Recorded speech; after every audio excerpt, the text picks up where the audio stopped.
제가 여러분들에게 숫자 하나를 말해보겠습니다. 혹시 떠오르는 생각이 있으시면 한번 그냥 뭐 맞추시지는 말고 그냥 머릿속으로만 생각해 주시면 좋을 것 같습니다.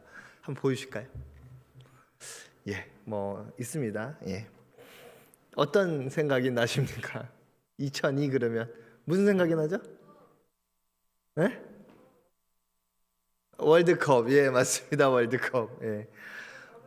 2002는 많은 숫자 중에 하나고요. 뭐 많은 것을 대변할 수 있는데 우리는 아무 생각 없이 그냥 2002 그러면 월드컵이라는 단어를 생각합니다. 이건 조금 민감한 부분인데 제가 또 뭔가를 하나 보여드리려고 합니다. 하나 보여주시죠.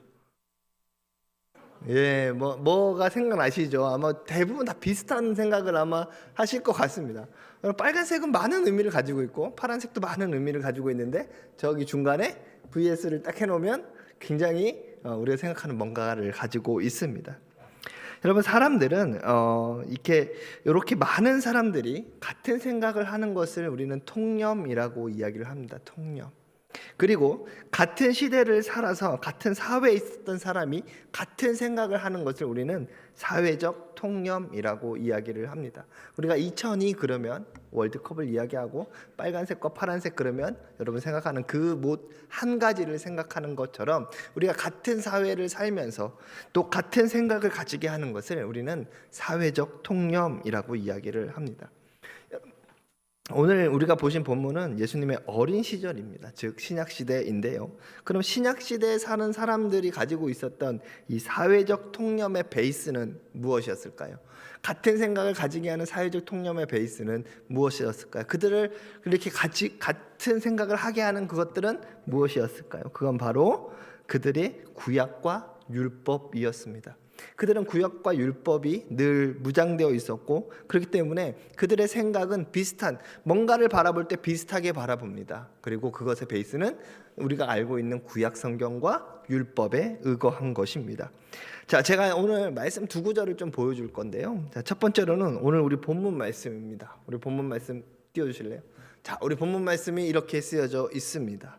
그리고 한 구절 더 볼까요? 우리 사무엘상 말씀, 사무엘상 2장 26절 말씀.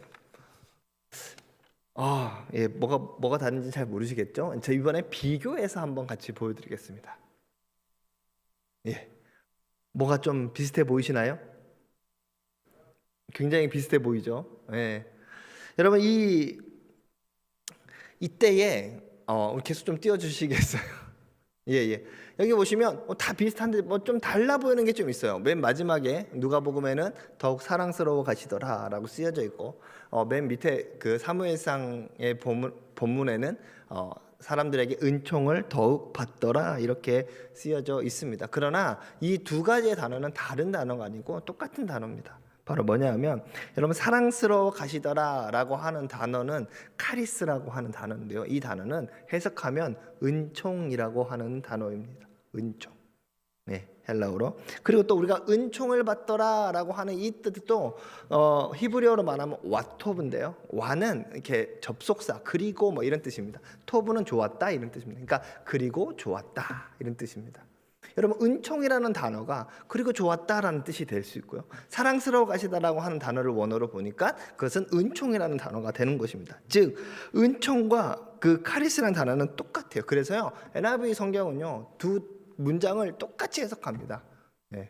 In the favor with the Lord and with man.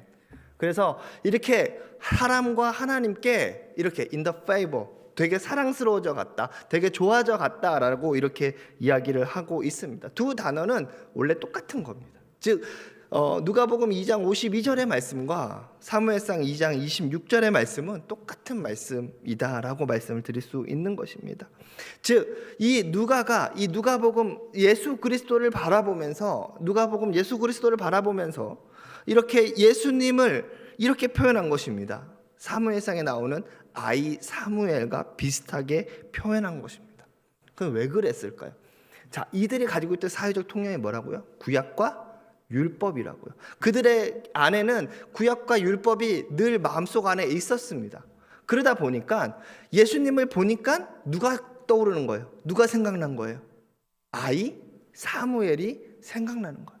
예수님의 그 자라온 환경을 보니까, 자라오는 모습을 보니까 사무엘이 생각이 난 것입니다. 또한 이 누가복음의 저자인 누가는 이 글을 쓰면서 아마 많은 사람들이 예수님을 보면서, 예수님의 그 성장의 배경을 보면서 사무엘을 생각하게끔 할 거야 라는 것들을 의도하고 썼을 가능성이 있습니다.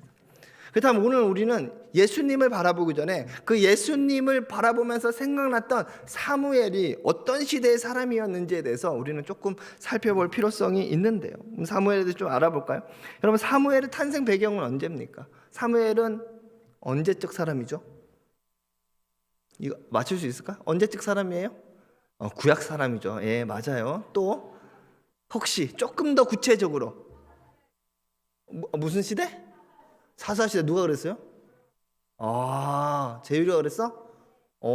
나중에 맛있는 거 사줄게. 예. 우리 소년부네요. 예. 사무엘의 탄생 그 배경은 사사시대입니다. 근데 여러분, 사세시대 하면 뭐가 떠오릅니까? 아주 좋았던 시대? 아주 즐거웠던 시대? 아니죠. 사사시대는 어떤 시대죠?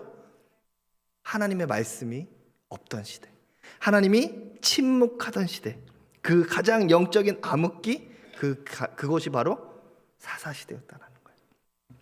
자, 사무엘상 1장 1절에 보면 사무엘의 족보가 나오는데요. 이렇게 나옵니다. 우리 같이 한 목소리 읽어볼까요? 시작.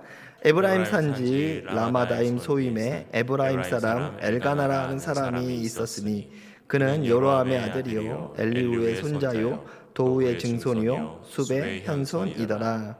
여러분, 이 본문을 보시면 여기 좀 같이 띄워주세요. 예. 이 본문에 보시면 에브라임 사람 엘가나라고 하니까 이 엘가나가 어느 지파 사람 같아요?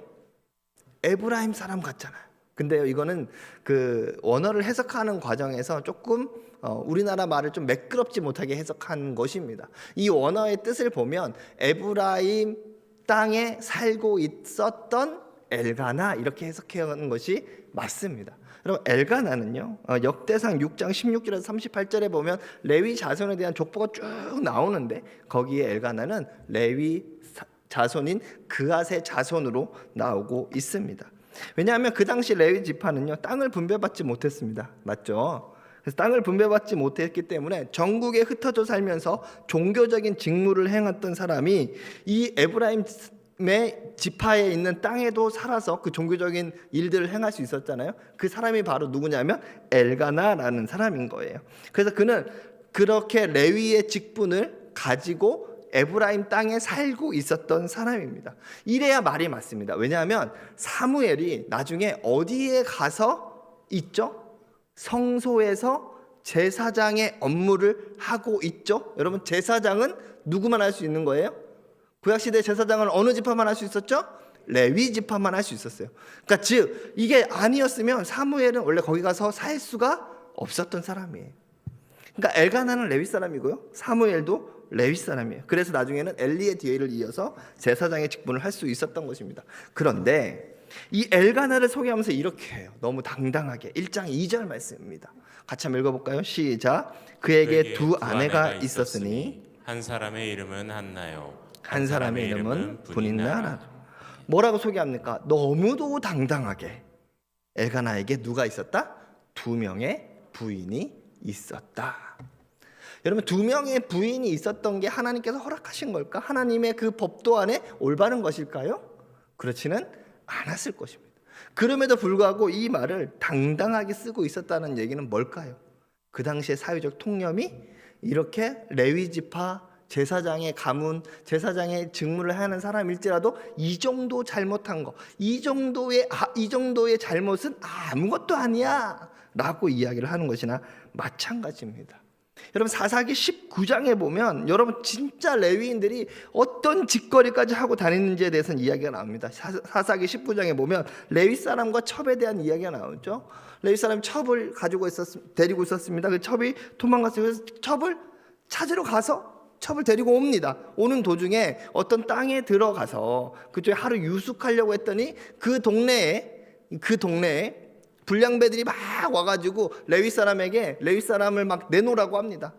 그러면서 자기가 상관하겠다 막 그러면서 막 협박을 하죠. 그러니까 레위 사람이 어떻게 합니까? 아, 내 첩 있으니까 내 첩 데리고 니네가 놀아 그러면서 첩을 내던져줘요. 그리고 첩이 거기서 죽습니다. 그리고 난 다음에 갑자기 붕괴를 해요, 이 사람이. 그러더니 첩에 온몸을 이렇게 다 잘라가지고 각 지파로 던지면서 내가 이런 악독한 일을 당했다라고 하면서 합니다. 그리고 나서 막 큰 전쟁이 일어나죠. 그 안에서 막 싸움이 일어나는 것입니다.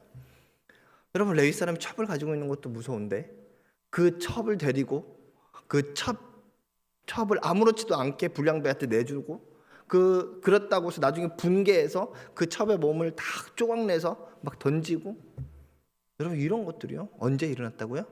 사사기 시대에 일어났다는 거예요. 여러분, 사사 시대에 이런 악독한 일, 정말 그 사회적으로 이 정도의 일이 아무렇지도 않게 일어나는 그 일이 일어났던 곳이 바로 이 사사 시대랍니다. 사회적 악함, 사회적 타락이 극에 달한 그때, 그게 바로 사사 시대였다는 것입니다. 그렇다면 이 사회적 타락이 극에 달한 이유가 무엇이었을까요? 여러분, 사사기를 한마디로 정의하면 이렇게 정의할 수 있습니다. 사사기 마지막 절인 21장 25절입니다. 같이 한번 목소리 읽어보겠습니다. 시작. 그때 이스라엘에 왕이 없으므로 사람이 각기 자기의 소견에 오른 대로 행하였더라. 자기의 소견에 오른 대로 행하였다는 것입니다. 자기의 소견에 오른 대로 행하였다. 이게 얼마나 무서운 말이냐면 그들은 하나님이 없는 사람인 것처럼 행동했다라는 거예요. 여러분, 그들이 율법이 없어서, 하나님의 말씀이 없어서 그렇게 했을까요? 그들이 율법을 가지고 있지 않았을까요? 아닙니다. 그들은 어렸을 때부터 율법을 배웠을 거고 어렸을 때부터 하나님의 말씀을 배웠을 것입니다. 그럼에도 불구하고 이렇게 살 수 있었던 이유는 바로 무엇입니까? 하나님이 두렵지 않은 것입니다. 그리고 하나님의 말씀을 내가 지키고자 하는 마음이 없었던 것입니다. 하나님의 말씀은 하나님의 말씀이고 나는 나야 라고 살아가는 그 시대, 그게 바로 사사기의 그 시대였다라는 것입니다. 그래서 그때는요 하나님의 말씀이 잘 이루어지지 않았습니다. 사무엘상 3장 1절 말씀해 보시면 같이 한 목소리 읽어보겠습니다. 아이 사무엘이 엘리 앞에서 여호와를 섬길 때에 여호와의 말씀이 희귀하여 이상이 흔히 보이지 않았더라. 말씀의 부재가, 정말 말씀의 부재가 너무도 극에 달한 그 시대, 그것이 바로 언제요? 사사 시대였다라는 것입니다. 근데 오늘 이 누가복음의 저자는 예수님의 성장을 보면서 사무엘에게 대입하고 있습니다. 그 얘기는 뭘까요? 예수님의 그 시대 또한도 그랬다라는 거예요. 여러분, 말라기 선지자의 마지막 예언 이후 400년 동안 하나님의 말씀이 이루어지지 않았던 시대가 있었습니다. 그리고 난 다음에 누가 태어난 겁니까?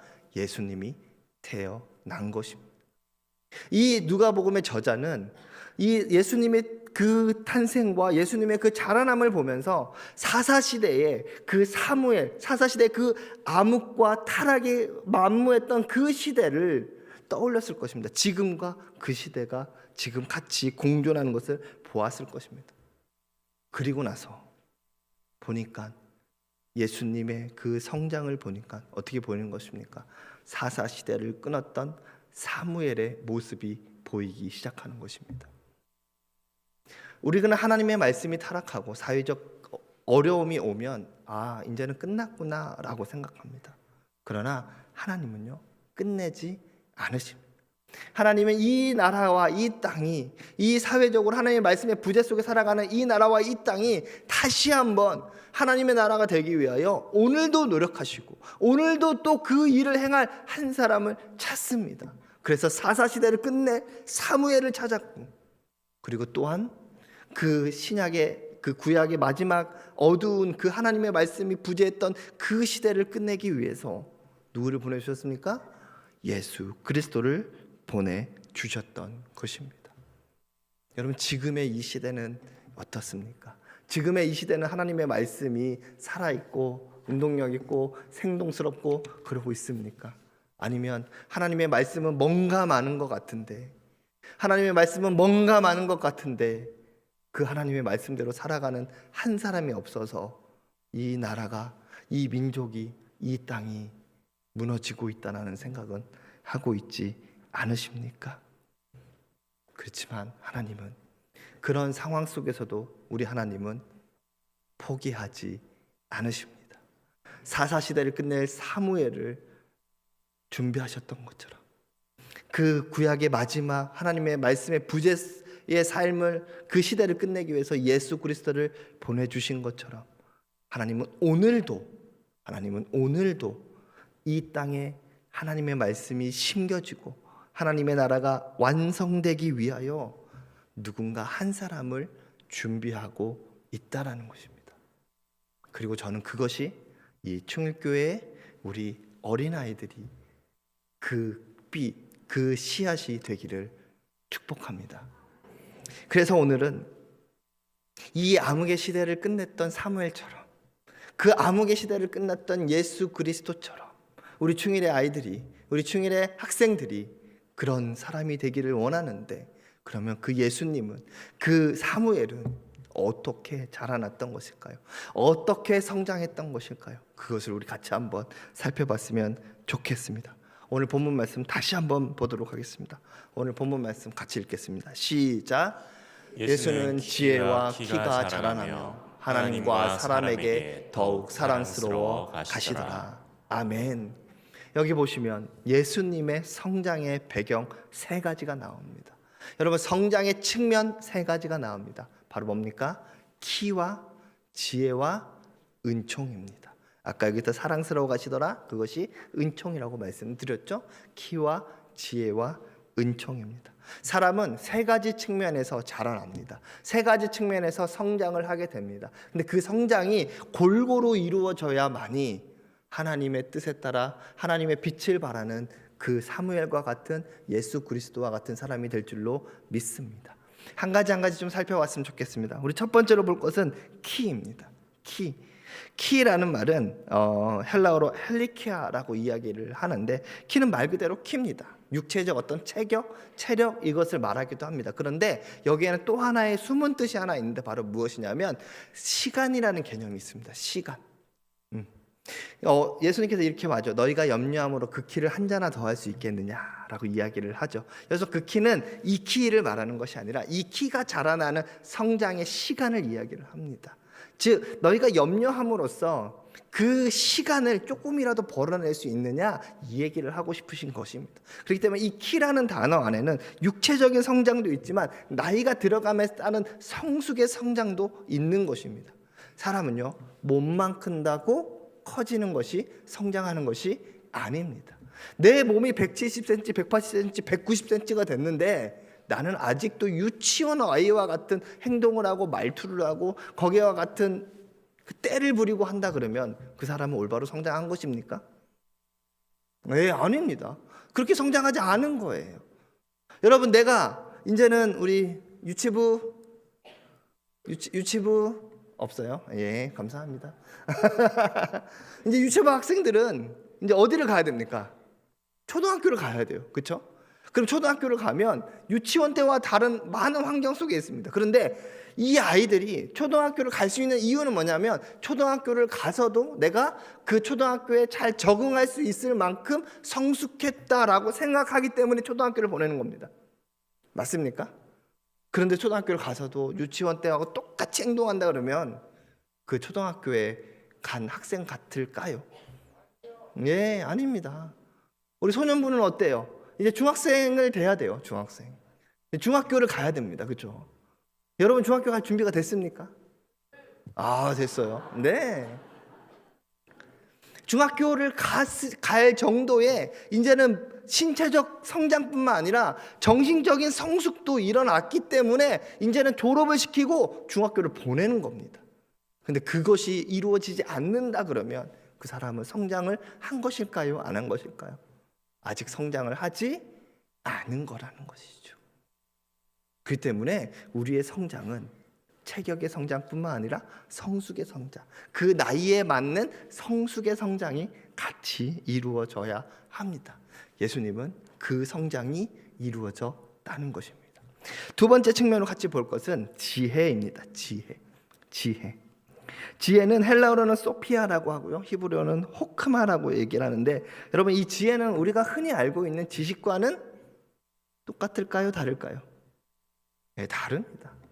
여러분, 지식은 뭡니까? 내가 뭔가를 아는 것을 이야기하는 것이죠. 말 그대로 내가 수학 문제를 풀 수 있는 것, 내가 각 나라의 수도를 외울 수 있는 것, 각 어떻게 법이 어떻게 생겼는지를 알아가는 것, 그것이 바로 지식입니다. 그렇다면 지혜는 뭘까요? 지혜는 내가 알고 있는 지식을 혼합하여서 무엇인가를 판단할 수 있는 것, 그것이 바로 지혜입니다. 그러니까 우리는 지식이 많다고 해서 그 사람은 지혜롭다 얘기할 수 있을까요? 없을까요? 그렇게는 못 이야기합니다. 지식이 많으면 조금 지혜로운데 도움은 됩니다. 왜냐하면 아는 게 많아야 판단할 때 조금 더 유리하기 때문에 그렇습니다.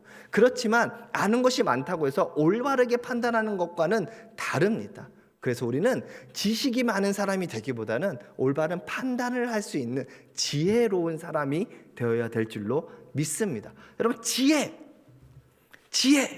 누가 생각납니까?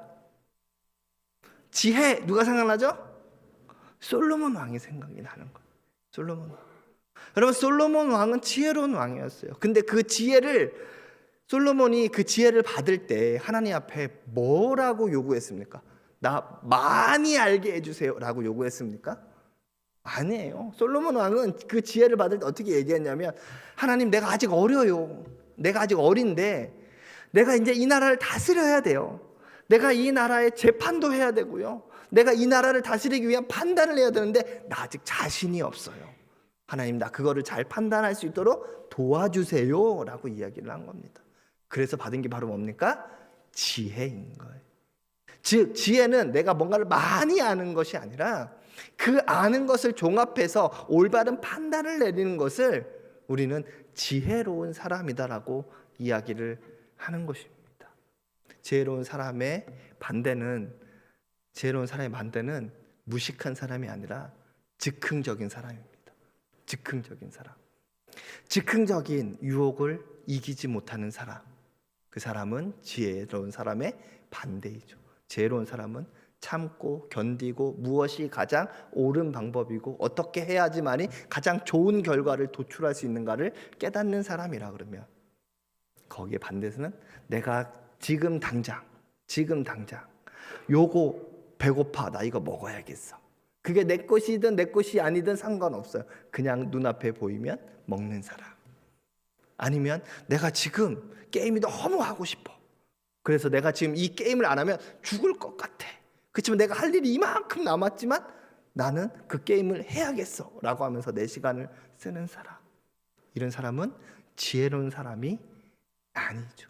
여러분, 성장이라는 측면의 이 지혜는 무엇이냐 하면, 여러분, 내가 참을 수 있어야 된다는 거예요. 내가 무엇인가를 견딜 수 있어야 된다는 거예요. 여러분, 초등학교 때는 몇 분 수업하죠? 45분? 40분. 자, 중학교 때는 몇 분 수업합니까? 예, 중학교 때는 왜 45분 할까요? 예? 생각해 본 적이 없죠. 그만큼 수업을 들을 수 있는 인내심이 있다라고 생각하기 때문에 45분 수업하는 겁니다. 고등학교도 45분인가요? 고등학교 또 50분이랍니다. 이게 조금씩 되는 거예요. 왜? 내가 인내할 수 있는 시간이 조금 더 늘어나는 거예요. 여러분, 대학교 가면 어떤 줄 아십니까? 교수가 쉬자고 할 때까지 모십니다. 그게 1시간이 됐던 1시간 반이 됐던, 그만큼 내가 내 자신을 절제할 수 있는 지경에 올라왔다는 거예요. 여러분, 성장한다는 것은 단순히 지식이 늘어나는 것뿐만 아니라 지혜로운 사람, 내가 당장 있는 그 유혹을 뿌리치고 견뎌내며 먼 미래를 바라볼 수 있는 통찰력을 가지는 사람이 바로 지혜로운 사람인 것입니다. 그렇게 성장해야 될 줄로 믿습니다. 세 번째로는 하나님께 사랑스러웠다. 은총이라는 단어입니다. 여러분, 이것은 영적인 성장을 이야기하겠죠. 맞죠? 네, 여러분, 영적인 성장을 이야기합니다. 우리는 영적인 성장을 이야기할 때 너무도 오해를 많이 합니다. 기도를 많이 하면 영적인 성장이 이루어진 줄 압니다. 찬양을 많이 하면 영적인 성장이 이루어진 줄 압니다. 어떤 봉사를 많이 하면 영적인 성장이 이루어진 줄 압니다. 아닙니다. 성경에서 말하고 있는 영적인 성장은 바로 이겁니다. 하나님께 사랑스러워 가는 것입니다. 여러분 어떤 사람이 사랑스러운 줄 아십니까? 어떤 사람이 사랑스러운 줄 아세요? 이쁜 짓 하는 사람이 사랑스럽습니다. 이쁜 짓 하는 사람. 그 이쁜 짓이 뭡니까? 내 마음을 읽는 사람. 근데 내 마음을 읽으려면 어떻게 돼요? 나와 함께 있어야 내 마음을 읽을 수 있는 거예요. 여러분 나한테 용돈 100만 원씩 주는 자녀보다 내 옆에 있는 자녀가 더 사랑스러운 겁니다. 왜? 그 자녀는 내 마음을 이해하고 읽을 줄 알기 때문에 그렇습니다. 여러분 하나님은 누구보다도 더 헌금을 많이 하는 사람을 사랑하지 않습니다. 누구보다도 열심히 봉사하는 사람을 사랑하지 않습니다. 하나님이 사랑하는 사람은 하나님 옆에 있는 사람을 하나님은 사랑하십니다. 여러분 영적인 성장이라는 것은 그렇게 눈에 보이는 내가 교회에서 뭔가를 해야 된다라고 하는 것에 벗어나서 하나님과 늘 동행하고 하나님께 가까이 가려고 노력하는 사람, 그 사람이 바로 영적인 성장을 이루는 사람입니다. 예수님은요 키가 자라났고요, 지혜가 자라났고요, 또 뭐가 자라났다고요? 하나님을 사랑하는 영적인 성장이 이루어졌다라는 것입니다. 여러분 이 땅에 이렇게 무너지고 있는 이 땅에 사무엘과 같이 예수님과 같은 사람을 원하십니까? 그렇다면 이 세 가지의 측면의 성장이 이루어져야 할 줄로 믿습니다. 그렇다면 이 성장을 이루기 위해서 우리 부모들은 뭘 해야 될까요? 이 성장을 이루기 위해서 우리들은 무엇을 해줘야 될까요? 되게 거창하게 이걸 해야 돼요, 저걸 해야 돼요, 이것을 해야 돼요 라고 할 것 같죠? 아닙니다. 여러분 성장은요 저절로 일어납니다. 여러분 잘 생각을 해보십시오. 아이가 내가 뭔가를 더 해줬다고 더 성장을 하고 내가 해주지 않았다고 성장하지 않지는 않습니다. 나이가 들면 키가 크고요, 나이가 들면 점점점 몸이 자라게 되어 있습니다. 왜냐하면 하나님은 우리를 이미 창조하실 때부터 성장하게끔 창조하셨기 때문에 그렇습니다. 그리고 또한 그분이 먼저 다가와서 우리 자녀들을 성장시키고 있기 때문에 그렇습니다. 말씀 한 구절 보겠습니다. 고린도전서 3장 6절에서 7절 같이 읽겠습니다. 시작. 나는 심었고 아볼로는 물을 주었을 때 오직 하나님께서 자라나게 하시나니 그런즉 심는 이나 물 주는 이는 아무것도 아니로되 오직 자라게 하시는 이는 하나님뿐이시니라. 여러분 성장은 누가 이루신다고요? 하나님이 이루신다라는 거. 성장은 이미 하나님께서 계획해 놓으신 거고, 그렇게 예수님처럼 사무엘처럼 자라게 이미 계획해 놓으신 분이 우리 하나님이시라는 거예요. 그래서 아이들은요 스스로 성장할 것입니다. 그리고 하나님이 그 길로 인도해 주실 것입니다. 그럼 나는 괜찮습니까? 나 아무것도 안 해도 됩니까? 아니라는 거예요. 우리 아까 봤던 말씀처럼 뭐라고 얘기합니까? 나는 누굽니까? 바울은 나는 심었고 아볼로는 물을 주었다라는 거예요. 자라게 하시는 이는 하나님이시지만 우리는 또 그 옆에서 하나님이 맡겨주신 내 아이를 위하여 청지기 된 마음으로 우리는 뭘 해야 됩니까? 씨를 뿌리고 물을 주어야 되는 거예요. 보조적인 입장 안에서 내가 해야 할 수 있는, 내가 할 것은 최선을 다해서 해야 되는 것이 바로 우리의 임무인 줄로 믿습니다.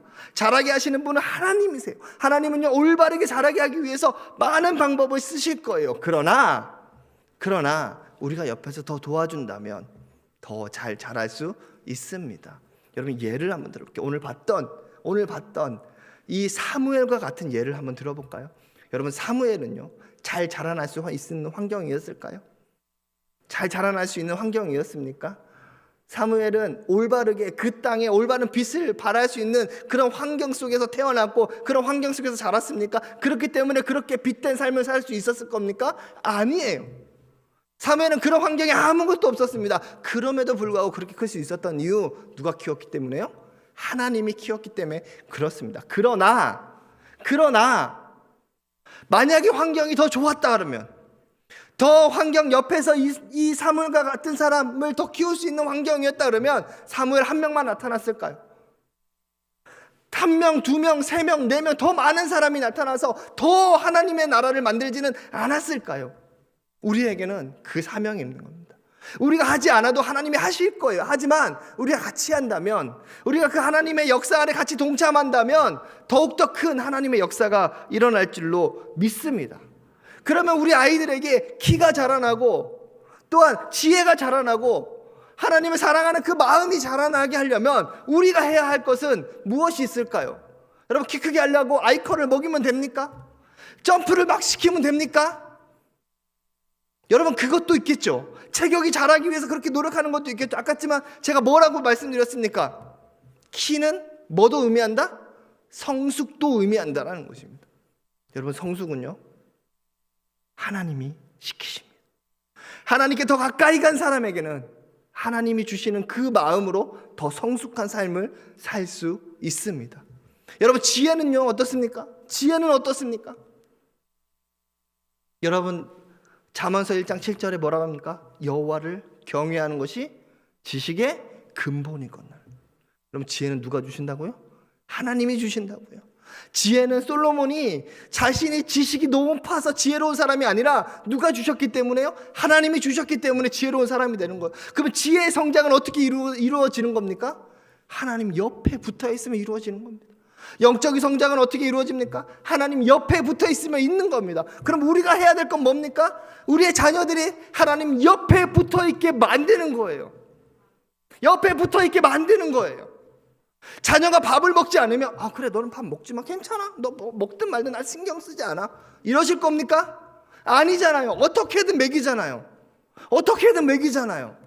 자녀를 먹이기 위해서 뭐 얼르고 달래고 TV도 보여주고, 가끔은 너 이거 먹으면 내가 이거 여기 데려가 줄게, 너 이거 먹으면 내가 너 이것도 해줄게, 딜도 다 하면서 그렇게 하면서 자녀들이 밥을 먹이지 않습니까? 여러분, 영적인 하나님의 그 자녀로 키우기 위해서 어떤 딜을 하고 계십니까? 어떻게 자녀에게 노력하고 계십니까? 저는요, 우리 아이들에게 공부를 포기시켰습니다. 너 공부 안 해도 돼. 다만 하나님 말씀을 읽어야 돼. 이것만 읽으면 너 하고 싶은 거 다 해줄게. 너 게임 해, 괜찮아. 공부 네가 하고 싶을 때 해. 제가 아이가 어렸을 때는요, 제 이 얘기를 잘 못했어요. 왜냐하면 당당하지 못했으니 것, 우리 아이가 컸을 때 어떻게 될지 몰랐으니까요. 근데 저는요, 하나를 포기했습니다. 공부하라는 말은 안 할게, 아빠가. 대신에 성경 안 읽고 성경 안 쓰면 너 아무것도 못해. 저는 그걸로 딜했습니다. 그리고 저는 그렇게 딜할 거고, 그 아이가 고등학교 3학년이 돼도 그렇게 할 겁니다. 나머지 하나님께 맡길 겁니다. 저처럼 하라는 얘기가 아닙니다. 저는 그렇게 하기 위해서 이런 노력을 하고 있다라고 말씀을 드리는 겁니다. 여러분은 어떤 노력을 하고 있습니까? 공부를 더 잘하기 위해서, 학원을 보내기 위해서 딜은 해도, 교회를 보내기 위해서, 하나님의 말씀을 연구하기 위해서, 하나님 말씀대로 살게 하기 위해서 어떤 딜을 하고 계십니까? 전 여러분 딜했으면 좋겠습니다. 너가 이거 하면 내가 이거 해줄게. 악용하지는 마, 얘들아. 알았지? 얘네들이 안 들어야 되는데 다 들었어요. 죄송해요. 여러분, 이 노력을 해야 되는 겁니다. 키우시는 이는 하나님이세요. 키우시는 이는 하나님이세요. 우리가 안 해도요, 키워질 거예요. 제가 저번 주에 새벽 설교를 하다가 깜짝 놀랐습니다. 새벽 설교단에 딱 올라갔는데 학생 둘이 저기 앉아 있는 거예요. 쟤는 뭐지? 물어보지 못했습니다. 나중에 그걸 알았어요. 어쨌더니 이제 우리 정 목사님 친구가 데리고 온 건데, 정 목사님 아들이 그 친구를 데리고 온 건데, 그 아이가 그 예수 믿는 가정의 아이가 아니라 그 불교 집안의 아이랍니다. 근데 어느 날 그냥 교회가 따라오고 싶어서 따라왔는데, 그냥 예배를 드린 것도 아니고 말씀을 드린 것도 아닌데 그냥 교회 예배당에 딱 들어왔는데 그냥 하나님을 만났대요. 여러분, 그런 일이요 있습니다. 왜냐하면 하나님이 하시기 때문에 그렇습니다. 하나님이 준비시키기 때문에 그렇습니다.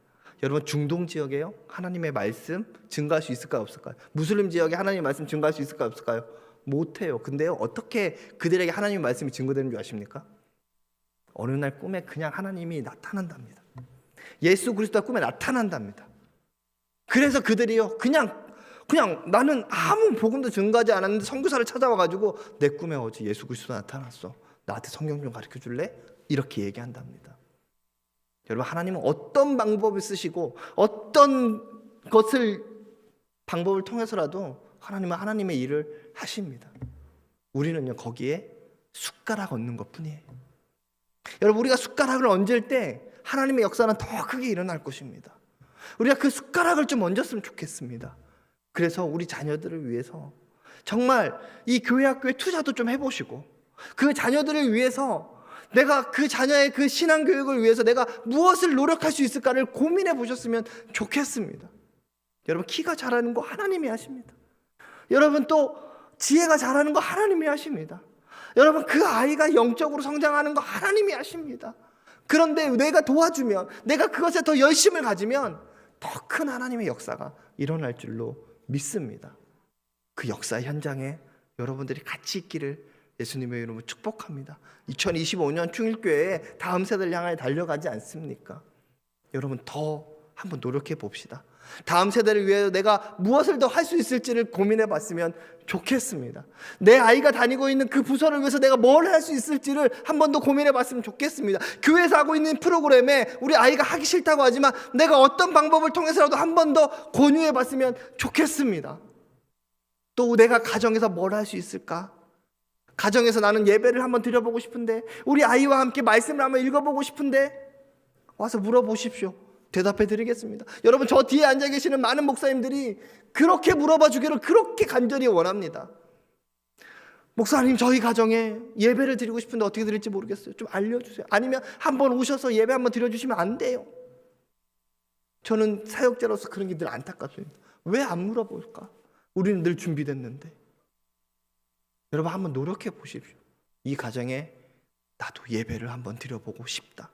우리 자녀에게 말씀을 한번 가르쳐보고 싶다. 내 자녀를 위해서 내가 끊임없이 기도하고 싶다. 여러분, 이 열정을 가지고 2025년도 이렇게 시작하는, 또 다음 세대를 향해 달려가는 그 시작을 이루는 이 지점에 같이 서서 같이 다음 세대를 향하여 달려가는 우리 충일의 가족들이 되었으면 좋겠습니다.